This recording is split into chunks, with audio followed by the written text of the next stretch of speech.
Hi everyone, welcome back to my channel, Everything Educator Related. First of all, I just want to thank all the subscribers, all the persons who have been, interacting with my videos, subscribing, liking my videos. You're the one who keeps me going, and I just want to say thank you so much for your support. Now, for those who are about to take the FTCE ESE exam, I just wanted to continue this series with you where I have been going over the different competencies. Please go ahead and check out my last video, which was on competency 1.1. This competency here will be on competency 1.2. So let's get into it. So competency 1.2 basically states you are supposed to classify the characteristics of students with exceptionalities using the eligibility criteria of categories included in current state and federal laws and regulations governing K to 12 education programs. Wow, that was very long. I understand some of these competencies are very long, but you just need to pick out one and two key points. Basically, what this is asking you to do is categorize, not categorize, but classify the characteristics of students with exceptionalities using the eligibility criteria. So, in other words, how do you know a student is eligible for special education? So, and what is the process like? How are they classified into these characteristics of exceptionalities? What type of disability do they have to have in order to meet that eligibility criteria of being referred for special education, right? So, first of all, you need to know what IDEA is. So, IDEA stands for the Individuals with Disabilities Education Act. This is the governing act for special education. So, in other words, this is a federal special education law in the US that states that children with disabilities is entitled to FAPE. FAPE means a free, appropriate, and public education. Free as in education is provided to students with disabilities at no cost. It is appropriate, meaning this is meeting the type of education that the students are getting is meeting their individual needs. And public means eligible students with disabilities have the right to receive their education in a public school setting including charter, magnet, etc. Right? So that's just a little background on IDEA. This is important because this is the governing law that tells us what type of disability or what a student must be, what's the eligibility criteria for a child to meet special needs, to be eligible for the special needs program, right? So let's move on. So, how are the characteristics of students with exceptionalities using the eligibility criteria classified? So, what is this eligibility criteria I'm talking about, right? So, under this law, students with exceptionalities are classified into the eligibility criteria. So, they are provided services based on criteria outlined in both state and federal laws. So these categories are provides a framework for identifying and serving students with disabilities. So the IDEA, which is the law, outlines 13 categories of disability under which students may be eligible to receive these special education services. So in other words, for students to receive special education services, they have to fall under one of these 13 categories, right? So let's look at the categories. So, first category, ASD, autism.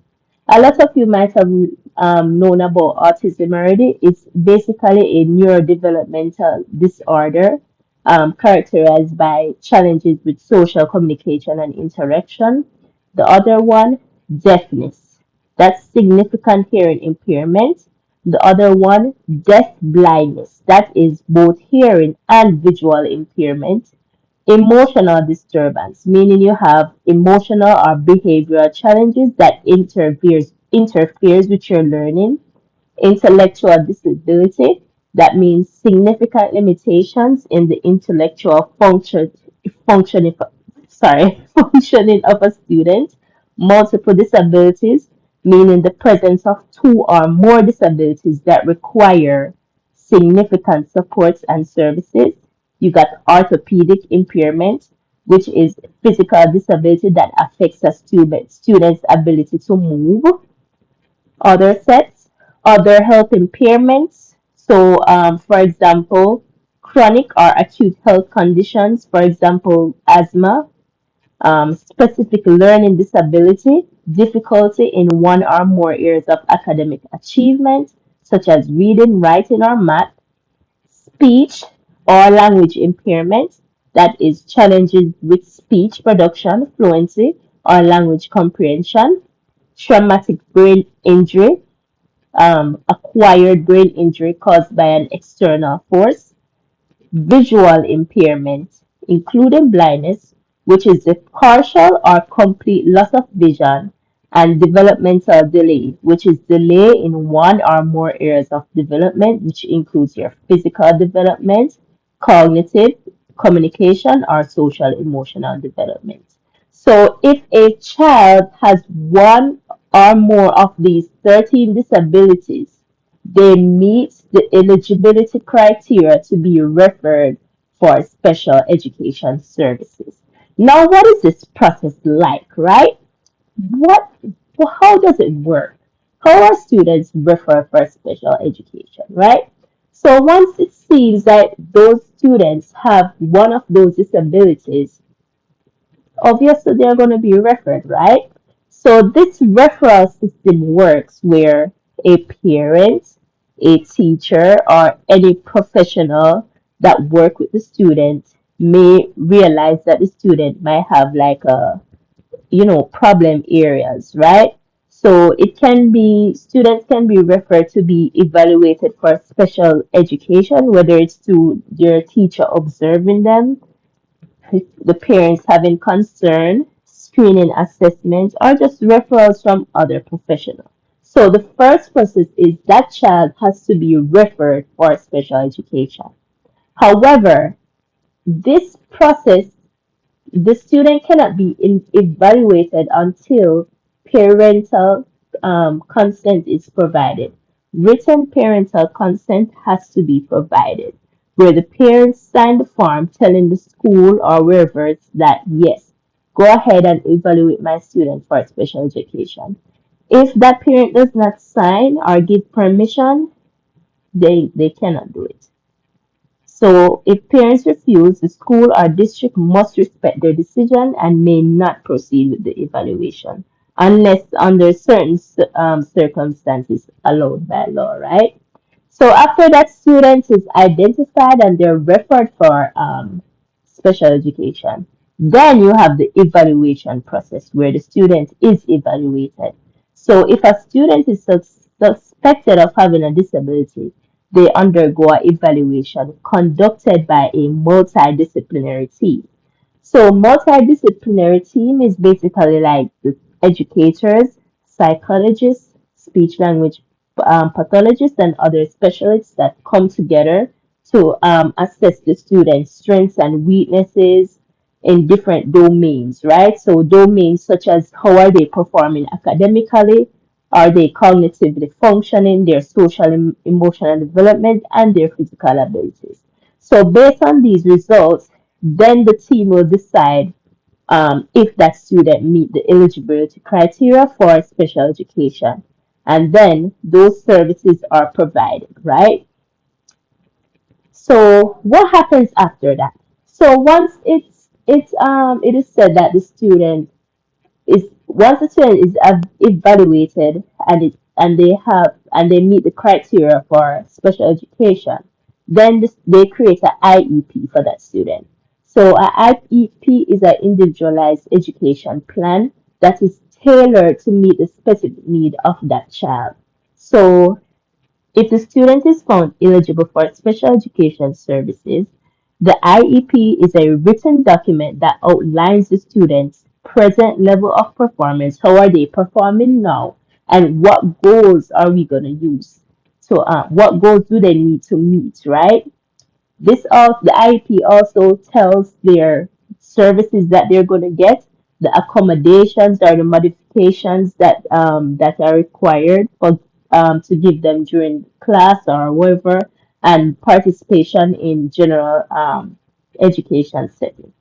And when they say participation in general education setting, that means are they going to be placed in a general setting, in a typical classroom with typical students, right? But we haven't gotten there yet. So in continuation with the IEP, it is developed by the IEP team, which includes the parents has to be there.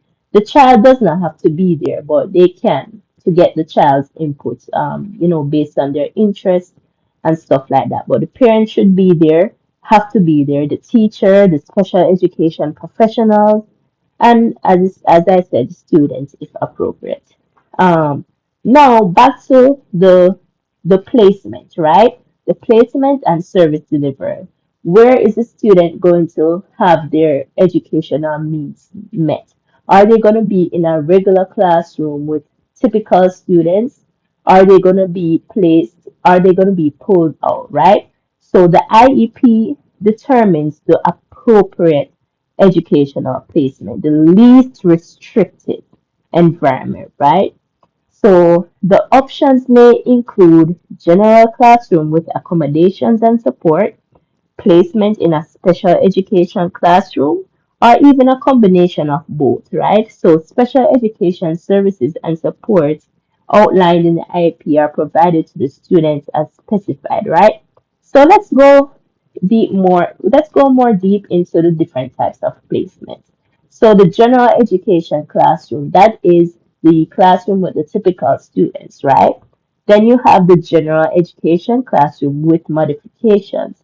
The student can either be pushed in or pulled out, or you have the special day class or specialized academic instruction.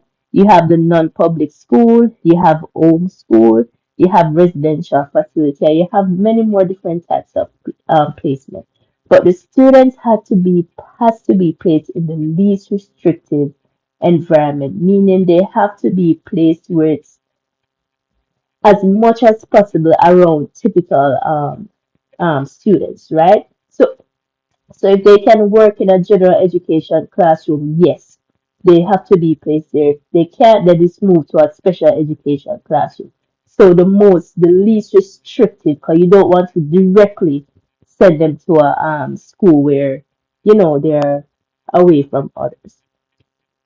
Last process is the review and revision of the IEP. So once a student is placed in that area, in that least restricted environment, the IEP is reviewed annually, right? So the IEP is revised at least annually or more frequently if needed to ensure that it remains appropriate and responsive to the student's needs, right? So parents are active participants in the IEP review and the revision process, and their input is valued in making decisions about their child's education. So this is the whole process of the special education referral and evaluation system. So this is how the students are referred to or decided for special education. So you have reached the end of my video. Thank you once more for watching. I didn't want to make a really long video. I just wanted to get do a video that gets straight to the point, that is short and spicy. So I really hope you like this video. Give it a thumbs up, and most importantly, make sure to subscribe if you like me to make more videos and content like this. Once again, thank you for watching, and I'll see you in the next one.